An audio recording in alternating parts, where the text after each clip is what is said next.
You're wondering, what do we do? We really see the Systems Change Fellowship as a partnership, so want to introduce ourselves so you know what we're about. So at SJPLA, our mission is that we invest in, expand, and connect communities advancing racial and social justice. So you could think of these different dots as like us in this room or different people. And we know that each of us have different lived experience, we have different wisdom, we have different access to various resources, different connections, maybe access to funds. And the how of what we do at SJPLA is we really try to foster spaces of connection between all of us across all of our differences towards racial and social justice in LA. We have different programs. So in our racial equity initiative, these connections are between our homelessness sector frontline workers or BIPOC homelessness sector workers. We have anti-racist learning, so our community there is folks who are wanting to unlearn racism. And in our Systems Change Fellowship, this collection of beautiful people that we're building connections with is nonprofit leaders who have lived experience of injustice and who are working to eradicate injustice for good through their systems change initiatives. And part of the how of what we believe in SJPLA is really centering people, root cause solutions, and power shifting. And when we talk about power shifting, really our belief is it's important to root our learning and our actions in the people who have lived through actual injustice in LA. And that is a core tenet of the how of what we do here in our organization. So I'm going to talk more about what this looks like in the actual program for the Systems Change Fellowship. You see these 8 dots. This past year, we had a cohort of 7. And what it looks like is, again, these nonprofit leaders who are really been a resource sharing collaborative. They're here together for 9 months, engaging in sessions, exchanging insights with each other. And we create space for that. So again, we're building our connections here. And then a community of supporters that we call our SJPLA partners, as well as coaches, also pull together resources so we can offer each of the fellows in their organizations with a $10,000 unrestricted grant, coaching, pitch training with a professionally filmed video, and then people power, which is definitely what we need in order to kind of build movements together. So that's a nutshell of what the program is. And I want to go into what the 9 months are and kind of what phase. We kind of think of it in 3 different phases. So our program launches here in September. And in this first phase, we like to call it Liberatory Teams and Systems. So really what this is how do we build cultures in our organizations to sustain the awesome systems change work that we want to do? We call it Liberatory Teams and Systems. And in this, we'll start meeting actually just once a month. So in September, October, November, December, we'll have monthly sessions in this first phase for the fellows to get to know each other. Prior to me in the program, also would like to meet one-on-one with each of our fellows in order to get to know them more deeply. And also in between each of our sessions, we'll pair fellows together in order to get to know each other one-on-one and again, build sort of this connectedness that is so core to the success of this program. So that's phase 1, liberatory teams and systems. I just want to go into phase 2. Phase 2, we call this fast pitch. So fast pitch is here in the second phase from January to April. This is where our fellows get to hone a 3-minute pitch that's sharing their story. And the hope is to gain support for their systems change initiatives as well. So this is the fast pitch phase.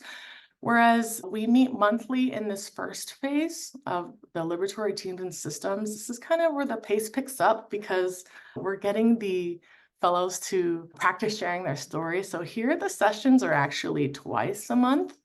So this is important, and also considering the fellowship as an opportunity for you as the capacity during this time to be able to go through a 10-week intensive pitch training process, which will then be professionally filmed on a film day in mid-March. And then in April is when we'll have our fast pitch event, which is where we'll invite hundreds of supporters to come and showcase your pre-recorded pitches and then also have a social to make those connections. The really cool part of the fast pitch section as well is this is the point where we also pair each fellow with 2 coaches. So our connections grow more. We have coaches, which are partners in our network, people who are there to support our fellows in whatever way that they need in terms of honing their pitch. And again, expanding this network even greater and larger. So that's a big piece of our program, phase 2, which is fast pitch. And then with the pitch in hand for our fellows, the last phase, really it's about funding. So it's in May. We're actually doing this next week for our current fellows. This is where we create a space for the cohort and funders and partners to create some transparency around funding to be able to sustain these kinds of initiatives. So that happens in a discussion that'll happen in May. And then in May is also the culmination. That's a time to really celebrate the full 9-month journey that we've gone through. And that's it for the actual program term. An additional, not required, but some of our fellows, as they become alum, they stay connected with our network, and they can do that by, for example, being one of the coaches for the next year, for the next cohort, maybe being in the application committee. We've had our alum become board members, board chair, and we continue to sustain these connections. If our fellows would like, we love to have them return kind of in that way. So that's really the overview of the actual program. So once you decide, hey, this is an opportunity I'm down for, this is our application process in 3 stages to form this partnership together. The first one is completing the eligibility form.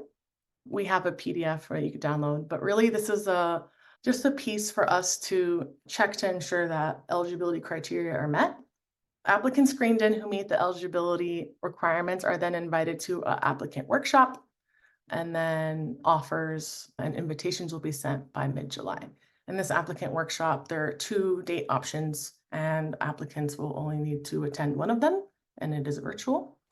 And the attendance is required in order to be considered for the opportunity. So let's go into the actual eligibility form then. So you can click this orange apply button, just so I can have 2 open. So this is what the eligibility form actually looks like. It's 15 questions and only 3 of them are open-ended. So we really designed it to hopefully not take more than 20 minutes. And it's really just helping us screen in for actual eligibility requirements, which I will go into what those are right now. So here are eligibility requirements. We'll go through all of them. You could think of it in 2 kind of different buckets. So I'm going to first focus on this bucket, which are about the actual fellow themselves. So the first requirement go through is lived experience. Again, as I mentioned, part of what we do is rooting our learning and action and the wisdom of people who've lived through injustice. So the fellows for this opportunity should have direct lived experience of the issue the initiative is tackling. And this fellowship is multi-issue. So we have people across various issues because we believe that all of our liberation is bound with one another and that there are some similar root causes to all of these injustices. So we look to our applicants to define what your relationship to that system is. And for example, we would define direct lived experience of homelessness as someone who has been unhoused themselves, unsheltered, or who may have experienced a lack of stable, safe, or adequate housing, just as an example. So that's one of those open-ended questions on the eligibility form that we look to you to tell us in a few sentences what your direct lived experience of the issue is. And direct might be in comparison to indirect, which is where maybe you have proximity to people who have that direct experience. And yeah, we're asking you to tell us what your direct lived experience is of the issue that you're tackling in your systems change initiative or in your organization. Does that make sense? Awesome. Okay, so I'll move down here to org representative. So the fellow who is participating in the fellowship should have some significant organization-wide decision-making responsibility and ability to influence those systems change initiatives in the organization. So we've usually found this to be like an executive director or maybe a program director of initiative or any equivalent position. But again, that is our hope that this person has that decision-making responsibility to influence the initiative in that organization. So that is another criteria, eligibility criteria. And then the last one that's related to the actual fellow themselves, which I think Dynasty asked, is this ability to participate in workshops. So here on the site is where we have all the dates. And again, since the how of how we do the System Change Fellowship is about building connections with each other, the presence in the workshop is what is an expectation of a part of being it. So we provide these dates in advance so you can look to see that these are things that you could meet. And that on the form is a yes or no, can you participate in these workshop dates? Again, here's that first wave we talked about liberation. This is the fast pitch phase, and this last phase is about funding. So those are the 3 criteria related to the fellow themselves. So I'm gonna invite y'all to check out this website that we're looking at here we have a definition of systems change. Systems change really is about addressing root causes, but also different people and organizations might define it differently. So I just want to share at SJPLA how we define it for ourselves. And the way we really define it, it's helpful to illustrate in contrast to direct services. So I'll just read here. Direct services, they'll often provide much needed individual level support like temporary permanent housing, mentoring, training, or food banks. For the focus of this fellowship, as a Systems Change Fellowship, we're looking for leaders of systems change initiatives that are really addressing root causes of injustice in order to permanently improve the lives of people most impacted by the issue, which in turn we think benefits everybody. So as distinct and different from direct service work, system change initiatives will recognize the complex history and seek to transform the system, often through changing policy or organizing people or changing how we think about an issue. So that's here in the eligibility criteria, but I also want to let y'all know as a takeaway at the bottom, we have a FAQ as well. And we have our definition there too, as well as in contrast, which I'll show in a table form. And here is a resource on 2 resources that have helped us kind of form this particular definition. So direct service and systems change, I do want to have a caveat that it's not a binary. A lot of organizations might have these components in their operations, but it does help to define one in contrast to another. And it does help to kind of think of an example. So when we're talking about direct service in this left column, at the bottom, you'll see some examples that I had shared previously, like temporary permanent housing, food banks, mentoring students, for example. And I'll just use kind of a food bank example at this time. So let's say this is a person, this Dot, and they're experiencing hunger or lack of access to food. And the actual food bank, I'll just use with the star, it's here providing access to food and resources to food. So this person or this family would go to the food bank issues the food. I'm going to do that arrow there. And then that satiates, alleviates the hunger of that person or that family until the food is out. And then they come back to the food bank, perhaps. And it's kind of a closed loop, you might see, like here visually. So when we're talking about direct service, some qualities that it might look like are treating the symptoms of a problem. So here the symptom would be hunger is the symptom. And serving individuals or groups one at a time, for example, the person going to the food bank or that family is being served. And that alleviates the immediate need of hunger or that temporary access to food. And we can see that result in a shorter kind of defined time frame of they have received the food, they have that access until the next time. So the direct service will rely on this individual or the family continuing to use the service kind of in a closed loop. So that might be some qualities of direct service, and we could talk about that maybe in contrast to what a systems change effort might look like in terms of, let's just continue to use the example of food. So here at the bottom, we have examples of policy change, community organizing, or campaigns to shift public perception. So maybe instead of the food bank, the initiative might be, I'll use the example of one of our current cohort mates from the LA Food Policy Council. So their initiative is actually gathering people together across the system of like food access. So this could be like farmers, people who influence policy about food, vendors, etc., kind of in a collaborative, for example.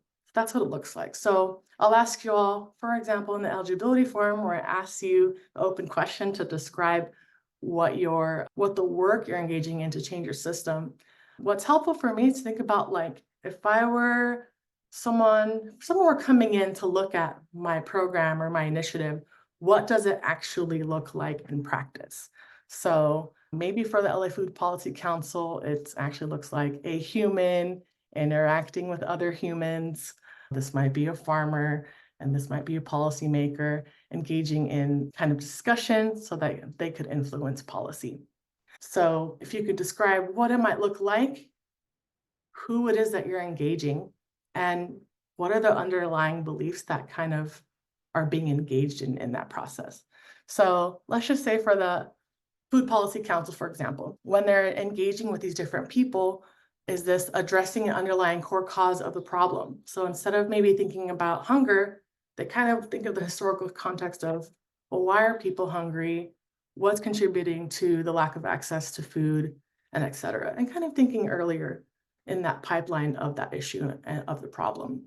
So an initiative of having a collaborative of different people, for example, in a Food Policy Council, is if a policy changes that impacts food, instead of it being serving one person at a time, like this closed loop of the food bank, a policy change would usually kind of impact a broader community all at once, maybe whether they know it or not. And so in that respect, it's kind of thinking of a problem, and instead of alleviating immediate need, thinking about kind of eradicating it over a longer term and hopefully permanently, which takes time, y'all. These results are seen over a longer, undefined time of engaging people in the system, getting them talking, changing ideas.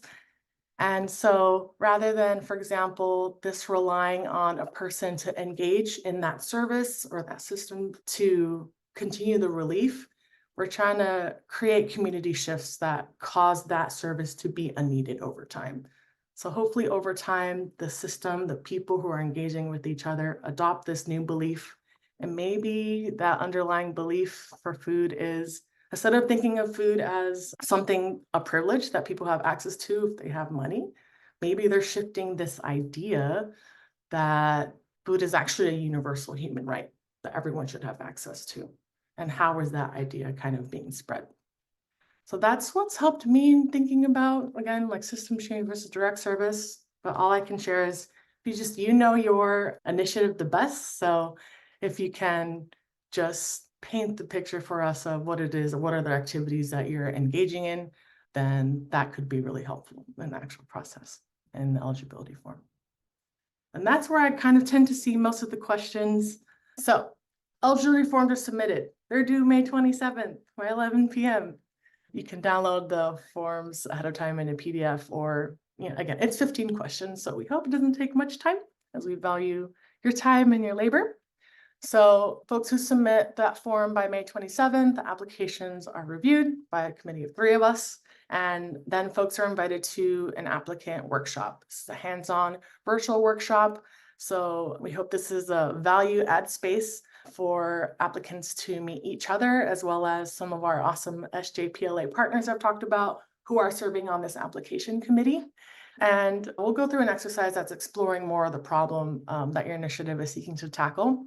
And the hope, again, is, since we're looking to form a cohort of maybe somewhere around 8, we hope that, we hope that you get to be in our cohort, and if not, we hope that this is a value add for you and your time in the applicant workshop and connecting with others and getting that time to kind of reflect on the problem.